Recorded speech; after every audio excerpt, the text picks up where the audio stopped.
Hello everyone, welcome to exam forum के आज इस वीडियो में हम शुरू करेंगे 27 अप्रैल 2019 से करंट अफेयर के क्वेश्चन। और इस वीडियो का जो पीडीएफ फाइल है आपको नीचे डिस्क्रिप्शन बॉक्स में मिल जाएगा, आप वहां से डाउनलोड कर सकते हैं।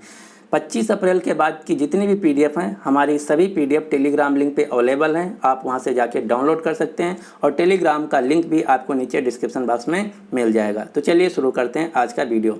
आज का पहला क्वेश्चन है, हाल ही में जनरल सेवानिवृत्त दलबीर सिंह सुहाग को किस देश में भारत का उच्चायुक्त नियुक्त किया गया है? तो ये जो उच्चायुक्त बने हैं ये बने हैं सेशल्स देश के, यानी कि इस क्वेश्चन का जो सही आंसर है वो है ए, ये हैं दलबीर सिंह सुहाग। दो क्वेश्चन होते हैं, एक होता है उच्चायुक्त, दूसरा होता है अम्बेसडर। तो उच्चायुक्त उन देशों में कहा जाता है जो देश कभी भी इंग्लैंड के यानी कि ब्रिटेन के कॉलोनी थे, टेरिटरी थे, या फिर इंग्लैंड ने उन देशों में कभी भी राज्य किया। जो अम्बेसडर होता है वो उन देशों में बोला जाता है जो देश कभी भी इंग्लैंड के टेरिटरी कॉलोनी नहीं थे या फिर इंग्लैंड ने कभी भी उन देशों में राज्य नहीं किया। तो ये है उच्चायुक्त और अम्बेसडर में डिफरेंस। इस क्वेश्चन का जो सही आंसर है वो है ए, सेशल्स। अब हम देख लेते हैं सेशल्स से रिलेटेड कुछ फैक्ट। तो सबसे पहला क्वेश्चन, जो सेशल्स देश है ये अफ्रीका महाद्वीप का देश है, इसकी राजधानी है विक्टोरिया और यहाँ जो मुद्रा चलती है उसका नाम है सेशल्स रूपी। और यहाँ का एक आइलैंड आपको नाम याद रखना जिसका नाम है अजम्पशन आइलैंड। अजम्पशन आइलैंड जो कि सेशल्स देश का एक आइलैंड है, यहाँ पे भारत बना रहा अपना नेवल बेस। तो नेवल बेस कहाँ बना रहा है? भारत बना रहा है अजम्पशन आइलैंड पे, जो कि सेशल्स देश में पड़ता है। इसके अलावा एक क्वेश्चन यहाँ से और पूछा जाता है कि सेशल्स जो देश है ये किस महासागर में स्थित है? तो ये हिंद महासागर यानी कि इंडियन ओशन में स्थित है। अगला क्वेश्चन देखते हैं, क्वेश्चन नंबर 2। हाल ही में किसे मास्टर दीनानाथ मंगेशकर पुरस्कार 2019 में लाइफ टाइम अवार्ड से सम्मानित किया गया? तो जो लाइफ टाइम अवार्ड है दीनानाथ मंगेशकर पुरस्कार का, तो ये दिया गया है सलीम खान को। सलीम खान जो हैं ये सलमान खान के पिताजी हैं। दूसरा क्वेश्चन आपको यहाँ से ये याद रखना कि जो दीनानाथ मंगेशकर पुरस्कार होता है ये किसके द्वारा दिया जाता है? तो ये दिया जाता है मास्टर दीनानाथ मंगेशकर ट्रस्ट पुणे द्वारा। जो दीनानाथ मंगेशकर थे ये भारत के महान संगीतज्ञ और संगीतज्ञ थे। ये मराठी और हिंदी भाषाओं में गीत गाते थे। जो लता मंगेशकर हैं ये उनके पिताजी हैं। इसके अलावा तीसरा क्वेश्चन आपसे ये पूछा जा सकता है कि मास्टर दीनानाथ मंगेशकर पुरस्कार जो है ये किस क्षेत्र में दिया जाता है? तो ये दिया जाता है संगीत, नाटक, कला और सामाजिक क्षेत्रों में। तो इस साल का जो लाइफ टाइम अवार्ड दिया गया ये दिया गया सलीम खान को। इसके अलावा कुछ अन्य अवार्ड भी आपको याद रखने हैं।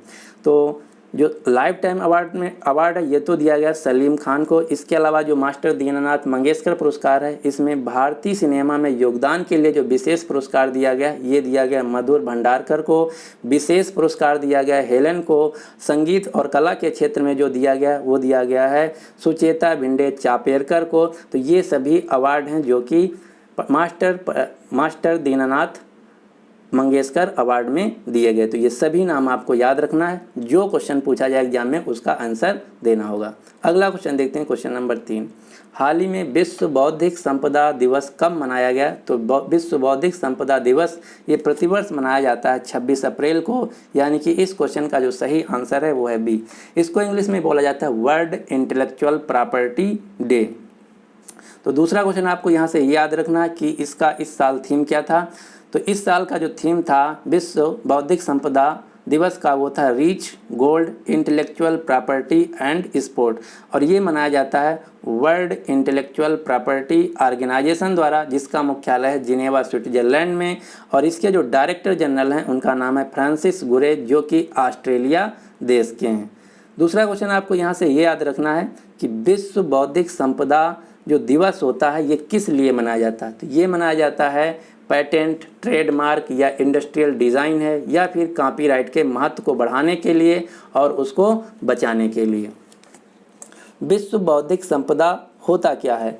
वो चीज़ जो भी कोई व्यक्ति अपनी क्रिएटिविटी या अपने माइंड से चीज़ें करता है उसको बोला जाता है बौद्धिक संपदा। इसको इंग्लिश में बोला जाता है intangible property that is result of creativity. जैसे कोई किसी चीज़ का पेटेंट हुआ या कोई नया इनोवेशन हुआ या किसी पुस्तक का कोई कॉपीराइट हुआ, इन सभी को बोला जाता है बौद्धिक संपदा, इंटेलेक्चुअल प्रॉपर्टी। तो इस क्वेश्चन का जो सही आंसर है वो है बी। अब हम देख लेते हैं जितने भी अभी तक अप्रैल महीना में दिवस मनाए गए। तो 25 अप्रैल को मनाया गया था विश्व मलेरिया दिवस, और 25 अप्रैल को मेरा वीडियो नहीं आया था तो आपको इसका थीम भी मैं बता देता हूँ। तो विश्व मलेरिया दिवस का जो इस साल का थीम था वो था zero malaria start with me. Zero malaria starts with me, ये था विश्व मलेरिया दिवस का थीम। पंचायती राज दिवस 24 अप्रैल को, विश्व पुस्तक दिवस 23 अप्रैल, विश्व पृथ्वी दिवस 22 अप्रैल, विश्व यकृत दिवस 19 अप्रैल, विश्व धरोहर दिवस 18 अप्रैल, विश्व हीमोफीलिया दिवस 17 अप्रैल, हिमाचल दिवस 15 अप्रैल। और ये सभी दिवस हैं जो अप्रैल महीना में मनाए गए, तो इसका आप स्क्रीनशॉट ले सकते हैं। अगला क्वेश्चन देखते हैं, क्वेश्चन नंबर 4। हाल ही में पहली बार महिलाओं को जवानों के रूप में शामिल करने की प्रक्रिया किसने शुरू की है? तो ये शुरू की है इंडियन आर्मी ने, यानी कि इस क्वेश्चन का जो सही आंसर है वो है ए। इससे पहले जो इंडियन आर्मी में महिलाएं रिक्रूट होती थी वो अधिकारी यानी कि ऑफिसर के तौर पे रिक्रूट होती थी।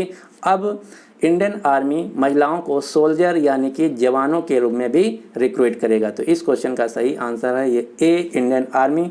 इंडियन आर्मी के जो चीफ हैं उनका नाम है general Bipin Rawat. Indian navy के जो चीफ हैं उनका नाम है एडमिरल सुनील लांबा। और एडमिरल सुनील लांबा जो हैं ये 31 मई को रिटायर हो जाएंगे। उसके बाद जो नए एडमिरल बनेंगे उनका नाम होगा करमबीर सिंह।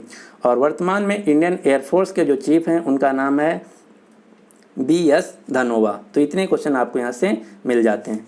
अब हम देख लेते हैं कुछ क्वेश्चन जो कि डिफेंस यानी कि रक्षा से रिलेटेड हैं। सबसे पहले आपको याद रखना AK-203 राइफल फैक्ट्री, तो इसका अभी इनॉग्रेशन किया गया है अमेठी उत्तर प्रदेश में। जो AK-203 राइफल है ये भारत बना रहा है रूस की सहायता से अमेठी उत्तर प्रदेश में। इसके अलावा अभी धनुष आर्टिलरी गन को इंडियन एयरफोर्स में शामिल किया गया है। और इंडियन नेवी ने INS इम्फाल जो गाइडेड मिसाइल है इसको लॉन्च किया गया है। इसके अलावा दो आपको INS कोलकाता और INS शक्ति, दो पोत के आपको नाम याद रखना। ये दोनों पोत चीन में जो इंटरनेशनल फ्लीट रिव्यू हुआ था उसमें पार्टिसिपेट करने गए थे।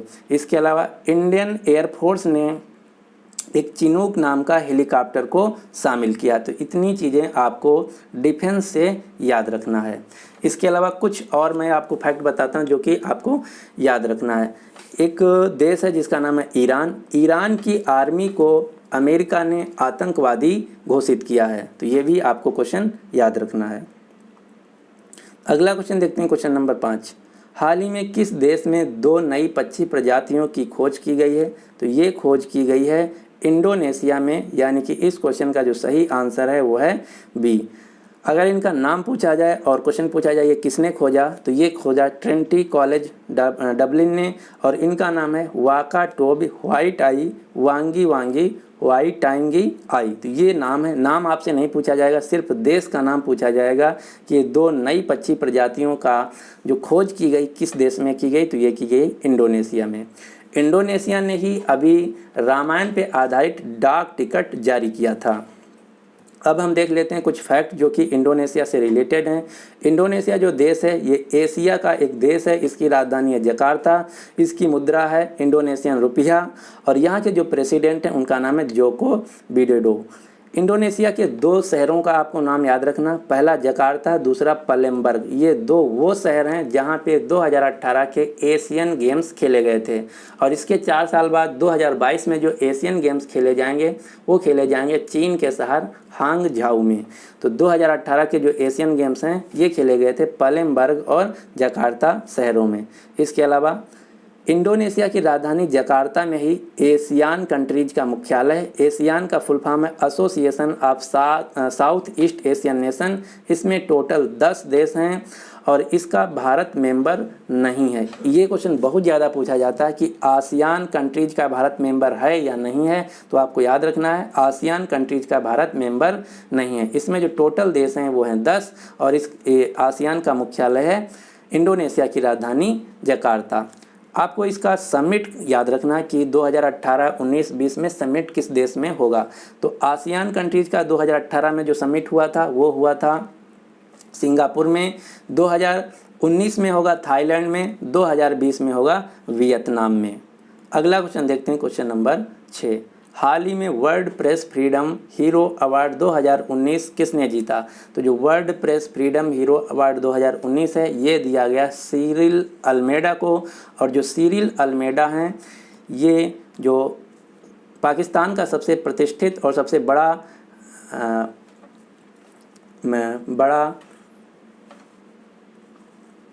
न्यूज़पेपर है जिसका नाम है डॉन। तो ये डॉन के हैं एडिटर, इनको दिया गया है world press freedom hero award 2019।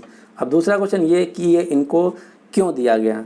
तो जो सिरिल अल्मेडा हैं इन्होंने बहुत ही बहादुरीपूर्ण अपने न्यूज़पेपर डॉन में जो पाकिस्तान की आर्मी है उसका संबंध बताया था, उजागर किया था कि पाकिस्तान की आर्मी का संबंध पाकिस्तान की सिविलियन से कैसे है। तो पाकिस्तान की आर्मी और वहाँ की जो सिविलियन नागरिक हैं उनके बीच में संबंधों को उजागर करने के लिए world press freedom hero award 2019 दिया गया है सिरिल अल्मेडा को, और ये पाकिस्तान देश के हैं। और एक नाम और आपको याद रखना, एक नाम है सिरिल रामाफोसा। जो सिरिल रामाफोसा हैं ये साउथ अफ्रीका के राष्ट्रपति हैं और ये 2019 का जो 26 जनवरी का परेड था उसके मुख्य अतिथि थे। तो इतना क्वेश्चन आपको याद रखना है। पाकिस्तान देश की राजधानी है इस्लामाबाद और पाकिस्तान के जो प्रधानमंत्री उनका नाम है इमरान खान। पाकिस्तान की मुद्रा का नाम है पाकिस्तानी रुपया। दूसरा क्वेश्चन आपको याद रखना कि जो world press freedom hero award है ये किसके द्वारा दिया जाता है?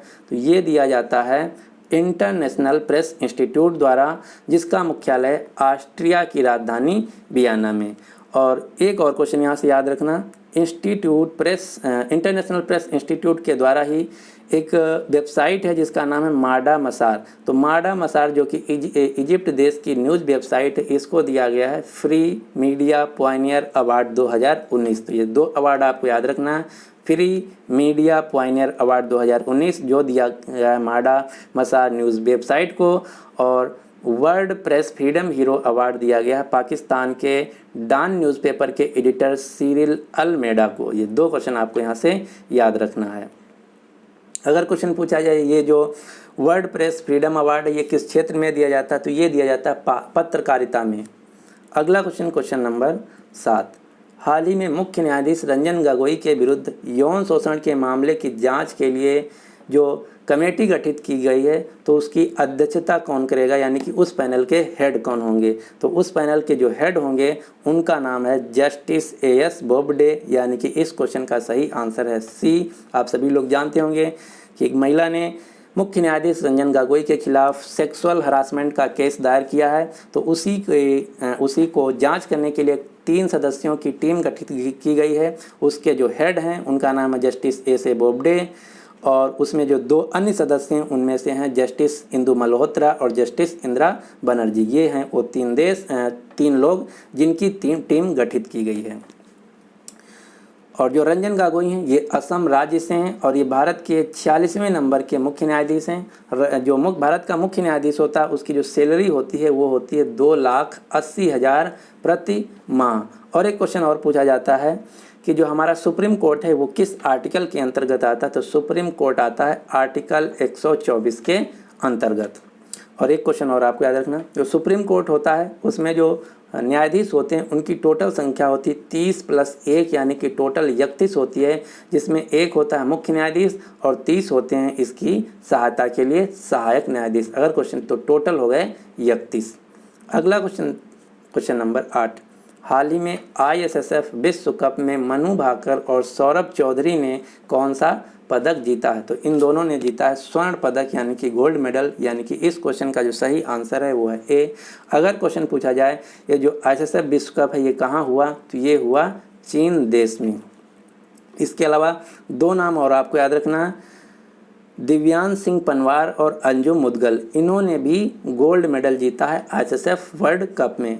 ISSF जो है ये अंतर्राष्ट्रीय स्तर की गवर्निंग बॉडी है शूटिंग स्पोर्ट की। ISSF का फुल फॉर्म भी एग्जाम में पूछा जा सकता है, तो ISSF का फुल फॉर्म है इंटरनेशनल शूटिंग स्पोर्ट फेडरेशन। इसका जो मुख्यालय है वो है जर्मनी के म्यूनिक सिटी में। तो इतने क्वेश्चन आपको याद रखना है और 4 नाम आपको याद रखना है, दिव्यांश सिंह पनवार, अंजुम मुदगल, सौरभ चौधरी और मनु भाकर, इन्होंने जीता है गोल्ड मेडल ISSF विश्व कप 2019 में, जो कि हुआ चीन देश में। अब मैं आपको बताता हूँ कुछ शूटिंग प्लेयर जो कि अक्सर एग्जाम में पूछे जाते हैं। अगर कोई भी प्लेयर एग्जाम में पूछा जाता है तो सिर्फ 2 ही क्वेश्चन वहाँ से बनते हैं। पहला क्वेश्चन वो प्लेयर किस खेल से संबंधित है, या फिर दूसरा क्वेश्चन पूछा जाता है वो प्लेयर भारत के किस राज्य से संबंधित है। तो ये सभी जो खिलाड़ी हैं भारतीय शूटर हैं। पहला मनु भाकर जो कि हरियाणा से हैं, अभिनव बिंद्रा जो कि उत्तराखंड है।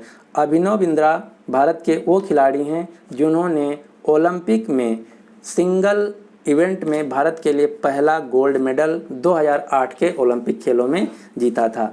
और इनको 2019 में आईएसएसएफ द्वारा जो शूटिंग का सबसे बड़ा अवार्ड माना जाता है ब्लू क्रॉस से सम्मानित किया गया। तो ये भी आपको याद रखना, जो ब्लू क्रॉस अवार्ड है ये दिया गया अभिनव बिंद्रा को। हिना सिंधु ये पंजाब से हैं, अपूर्वी चंदेला जयपुर राजस्थान से हैं, गगन नारंग चेन्नई तमिलनाडु से हैं, जीतू राय उत्तर प्रदेश से हैं, राही सरनोबत कोल्हापुर महाराष्ट्र से हैं, सौरभ चौधरी मेरठ उत्तर प्रदेश से हैं। और मैं हर बार बताता हूं कि सौरभ के नाम से 3 खिलाड़ी आपको याद रखना। सौरभ चौधरी जो कि शूटर हैं उत्तर प्रदेश से, सौरभ घोषाल जो कि स्क्वैश खिलाड़ी हैं वेस्ट बंगाल से, और तीसरे सौरभ वर्मा बैडमिंटन खिलाड़ी हैं जो कि मध्य प्रदेश से हैं। अगला है शहजाद रिजवी हैं उत्तर प्रदेश से।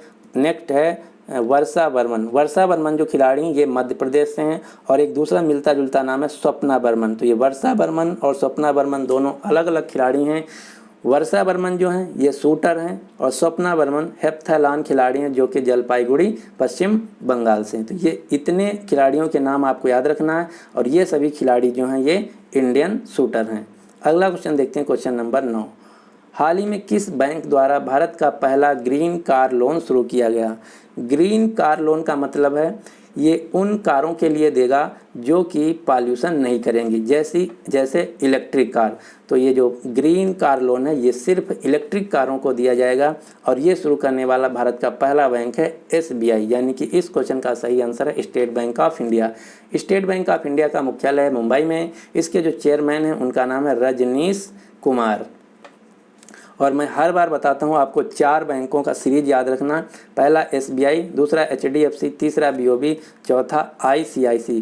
ये सीक्वेंस है भारत की 4 सबसे बड़ी बैंक, जिसमें से सबसे बड़ी है SBI, दूसरी सबसे बड़ी बैंक है HDFC और इस समय जो सबसे ज़्यादा पूछा जा रहा है वो पूछा जा रहा है BOB, क्योंकि BOB में विजया बैंक और देना बैंक मर्ज हो गई है। मर्ज होने के बाद BOB भारत की तीसरी सबसे बड़ी बैंक बन गई है ओवरऑल कैटेगरी में, प्राइवेट और पब्लिक दोनों को मिला के। तो ये सीक्वेंस आपको याद रखना है। HDFC बैंक का भी मुख्यालय मुंबई महाराष्ट्र में। इसके जो MD हैं उनका नाम है आदित्य पुरी। और वर्ल्ड बैंक की रिपोर्ट के अनुसार जो HDFC बैंक है ये भारत की सर्वश्रेष्ठ बैंक है। इसके अलावा एक क्वेश्चन और आपको याद रखना कि विलय, जो BOB बैंक है इसमें विजया बैंक और देना बैंक का विलय हो गया है, मर्ज हो गई है। और BOB बैंक का मुख्यालय है बड़ोदरा गुजरात में, और बड़ोदरा में ही भारत की पहली रेल यूनिवर्सिटी की स्थापना हुई है। तो इतने क्वेश्चन आपको यहाँ से मिल जाते हैं। अगला क्वेश्चन देखते हैं, क्वेश्चन नंबर 10 और इस वीडियो का आखिरी क्वेश्चन।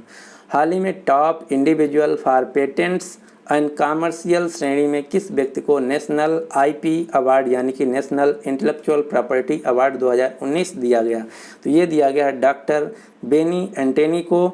जो डॉक्टर बेनी एंटेनी हैं इनके नाम 80 से ज़्यादा पेटेंट्स हैं, इसलिए इनको दिया गया है नेशनल IP प्रॉपर्टी अवार्ड। किस कैटेगरी में? इंडिविजुअल फॉर पेटेंट्स कॉमर्शियल लाइजेशन श्रेणी में। तो इस क्वेश्चन का जो सही आंसर है वो है B, डॉक्टर बेनी एंटेनी। इसके अलावा डॉक्टर बेनी एंटेनी को एक और अवार्ड दिया गया है, उस अवार्ड का नाम है वाइपो मेडिकल फॉर इनोवेटर्स। ये जो वाइपो मेडिकल फॉर इनोवेटर्स है ये 2 संस्थाओं ने मिलकर दिया है। जो इंटेलेक्चुअल प्रॉपर्टी ऑफिस है इंडिया की और वर्ल्ड इंटेलेक्चुअल प्रॉपर्टी ऑर्गेनाइजेशन, इन दोनों संस्थाओं ने मिलकर दिया है डॉक्टर एंटोनी को वाइपो मेडिकल फॉर इनोवेटर्स। इसके अलावा जो केरला एग्रीकल्चर यूनिवर्सिटी है इसको भी दिया गया है नेशनल IP अवार्ड। तो इतने क्वेश्चन आपको यहाँ से याद रखने हैं। अब हम देख लेते हैं कुछ अवार्ड जो कि अप्रैल महीना में दिए गए हैं। सबसे पहले प्रवासी भारतीय सम्मान अवार्ड जो कि डॉक्टर राजेंद्र जोशी को दिया गया। Global select company of the year award जो कि टाटा ग्रुप की कंपनी टाटा स्टील को दिया गया। Freedom of the city of London award ये दिया गया GIC जनरल इंश्योरेंस कंपनी की CEO एलियस जी वैद्यान को order of Saint Andrews apostle award, जो कि रूस का सर्वोच्च सम्मान है, ये दिया गया भारत के प्रधानमंत्री नरेंद्र मोदी को। इसके अलावा भारत के प्रधानमंत्री नरेंद्र मोदी को UAE का जो सर्वोच्च सम्मान है जायद मेडल, ये भी दिया गया। और global Indian women of the year का जो पुरस्कार है ये दिया गया इंदिरा नूई को। इसके अलावा एक और अवार्ड आपको याद रखना है, ESPN मल्टी स्पोर्ट अवार्ड। तो ESPN मल्टी स्पोर्ट अवार्ड जो है ये महिलाओं में दिया गया PV सिंधु को, और पुरुषों में दिया गया है, पुरुषों में सॉरी याद नहीं आ रहा, हम कल बता देंगे आपको।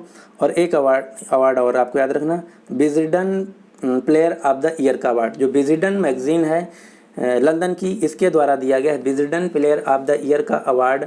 पुरुषों में विराट कोहली को, और महिलाओं में दिया गया स्मृति मंदाना को। तो इतने अवार्ड आपको याद रखना है।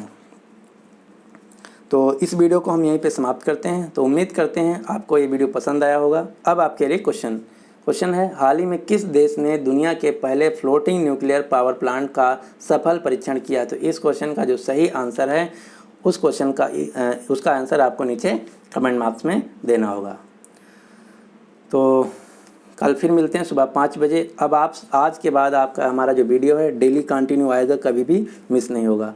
अगर अभी तक हमारे चैनल एग्जाम फोरम को अभी तक आप सब्सक्राइब नहीं किए तो इसको सब्सक्राइब कर लीजिए। साथ ही साथ जो नोटिफिकेशन बेल है इसको भी प्रेस कर लीजिए, ताकि आपका कोई भी वीडियो मिस ना हो और हर वीडियो का लेटेस्ट अपडेट आपको मिलता रहे। So finally thanks for watching and good luck for your exam.